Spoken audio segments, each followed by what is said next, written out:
मोहित 5 बहनों का इकलौता भाई है। उसके पिता का स्वास्थ्य ठीक नहीं रहता है। वह स्नातकोत्तर की परीक्षा उत्तीर्ण करने के उपरांत सरकारी नौकरी के लिए आवेदन कर रहा है। बार बार प्रयास के पश्चात भी उसे सफलता नहीं मिल रही है। एक दिन उसे समाचार पत्र में प्राइवेट नौकरी का विज्ञापन दिखाई दिया। वह शिक्षाकार के लिए पहुंच गया, किंतु यहाँ भी आर्थिक पक्ष विद्वता पर भारी पड़ता हुआ दिखाई दिया। नौकरी के लिए उन्हीं का चयन किया गया जिनकी सिफारिश पैसे देकर की गई थी।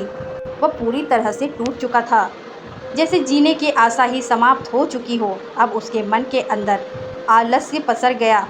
उसने और प्रयास करना बंद कर दिया। एक दिन आत्मनिर्भरता का भार हृदय पर इतना बढ़ गया कि उसके मन में बुरे बुरे विचार जन्म लेने लगे। कभी उसने अपने जीवन को समाप्त करने का ख्याल आता, तो कभी उसे अपना अस्तित्व इस धरती पर बोझ जैसा प्रतीत होता और सारे संसार से वैराग्य सा उत्पन्न हो जाता। एक बार उसके मन में विचार आया कि यही रेलगाड़ी की पटरी के सामने अपनी जीवन लीला समाप्त कर ले, और अपने इस विचार को कार्य रूप में परिणत करने के लिए वह ट्रेन के सामने खड़ा हो गया। उसे ट्रेन आते हुए दिखाई दे रही थी। उसने आंखें बंद कर ली। इससे पहले कि उसका मृत्यु पूर्ण हो पाता, किसी ने उसे अपनी ओर धकेल लिया। उसने आंखें खोली तो सामने एक अधेड़ उम्र की महिला खड़ी हुई थी, जिसके मुखमंडल से तेज प्रसूत फूट रहा था। मोहित ने आश्चर्यपूर्वक उन्हें देखा। इससे पहले कि मोहित कुछ पूछता पाता, महिला ने उसके गाल पर थप्पड़ रसीद कर दिया। मोहित ने प्रश्नवाचक दृष्टि से उन्हें देखा तो महिला ने कहा, तुम्हें आत्महत्या जैसी संगीन कदम उठाने से पूर्व अपने परिवार विषय में सोचना चाहिए था। जीवन की कोई भी समस्या जीवन से बड़ी नहीं होती है, किंतु आजकल का युवा वर्ग शायद सहन शक्ति खो चुका है।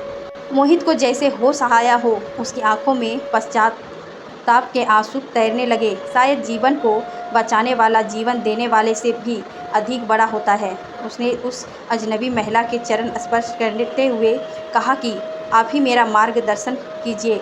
मैं 5 बहनों का इकलौता भाई हूँ। पिताजी अस्वस्थ रहते हैं, माँ इस दुनिया में नहीं है। पिछले कई वर्षों से नौकरी के लिए प्रयासरत हूँ, फिर भी नौकरी नहीं मिल रही है। कोशिश करते करते थक चुका हूँ। अब मेरे पास एक यही अंतिम मार्ग बचा था और कोई विकल्प नहीं था। महिला ने उसकी बात समाप्त होते ही कहा, यदि ईश्वर की एक रास्ता बंद करते हैं तो अन्य द्वार खोल देते हैं।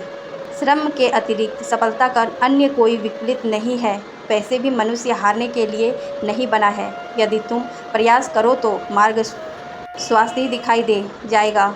यदि रोजगार नहीं मिल रहा है तो प्राइवेट ट्यूशन पढ़ाकर अपना जीविकोपार्जन करो, किंतु इस तरह हताश होकर जीवन लीला समाप्त करना जीवन रूपी उपहार का भी अपमान है। आज मोहित को वह महिला किसी देवदूत से कम नहीं लग रही थी।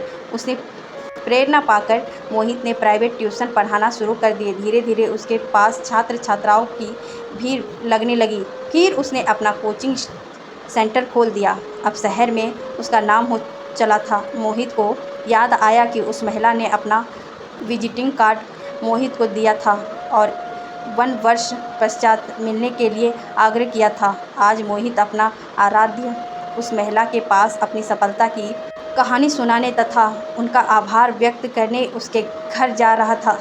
जीवन में कोई न कोई व्यक्ति अवश्य ही हमारा प्रेरणा स्रोत होता है, चाहे वो हमारे माता पिता, गुरुजन हो अथवा कोई अन्य व्यक्तित्व। आवश्यक नहीं है कि पत्थरों में ही भगवान मिले, ईश्वर में तो कण कण में विराजमान है। आवश्यकता है तो मात्र उन्हें महसूस करने की। गीता में भी जब कुरुक्षेत्र की रणभूमि में अर्जुन ने स्वजनों को देखकर अपने शास्त्र श्री कृष्ण के चरणों में रख दिए और कहा कि हे कृष्ण, मैं अपने कुटुंब जाने पर कैसे प्राण बाण चलाऊं।